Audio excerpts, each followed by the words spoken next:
pamoja na kunaanza kuwa na roho ya ajabu ya kushindana kwa idadi ya watu makanisani.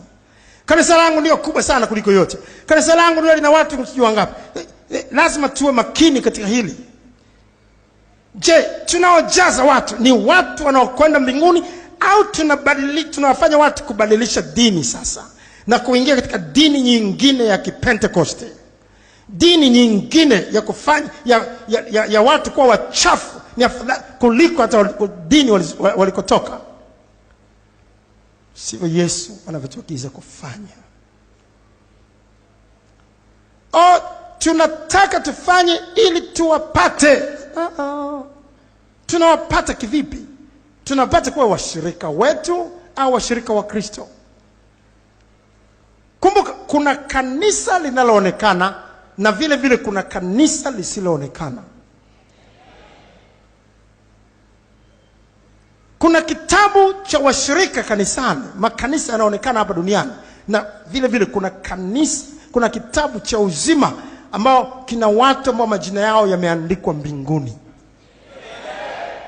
Hatuna budi kutafuta kuandikwa, sio katika kitabu cha washirika wa kanisa linaloonekana hapa duniani, lakini kitabu cha uzima mbinguni, ambalo ndio linaitwa katika Waebrania kanisa lisiloonekana la wazaliwa wa kwanza, ambao majina yao yameandikwa mbinguni. Haleluya.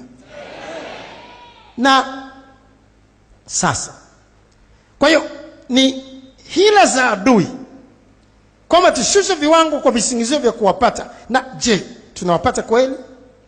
Kwa sababu kama tunasema basi wanaweza kuvaa mavazi wanavyotaka, wanaweza kucheza dansi wanavyotaka kanisani, kama wanacheza ndombolo huko na hapa ndombolo wacheze kanisani ili tuwapate,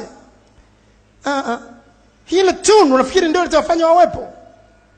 Nakumbuka yuko mwanamuziki mmoja wa Injili, anajiita hivyo, mwanamuziki wa Injili, alitoka Afrika Kusini. Halafu akaja siku moja katika nchi ya Tanzania na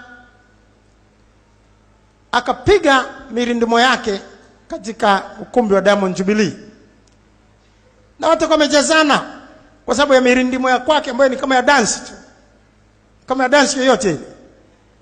Lakini waliandika katika magazeti wakasema, baadhi yao waliojia wakasema, yani jamaa wana muziki mzuri bwana, yani jamaa wanatawala kweli jukwaa na maneno yao.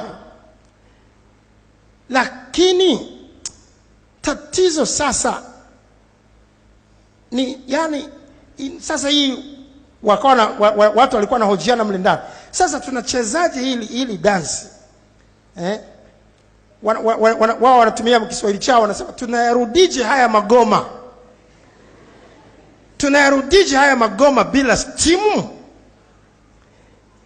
Yani tunacheza sasa, tunapata nguvu gani ya kucheza? Stimu, zile engine za zamani za treni zilikuwa zinaendeshwa kwa mvuke, zilikuwa inaitwa steam engine.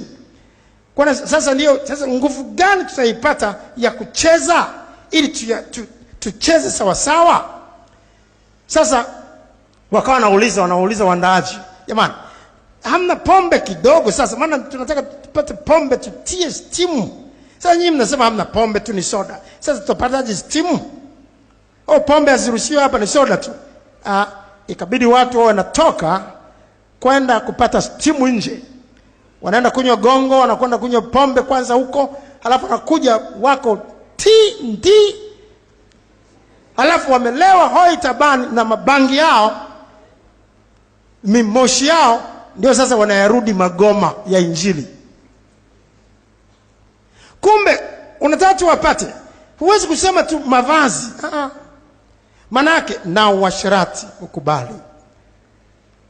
Kwamba na uasherati sio kusema tu vaa vyote tunavyotaka, useme fanya uasherati utakavyo, fanya uzinzi utakavyo, kunywa pombe yoyote uitakayo, kama ni gongo ilete katika ibada, kunywa we mradi tusema Bwana asifiwe, Yesu atosha, shalom, tunaenda mbinguni.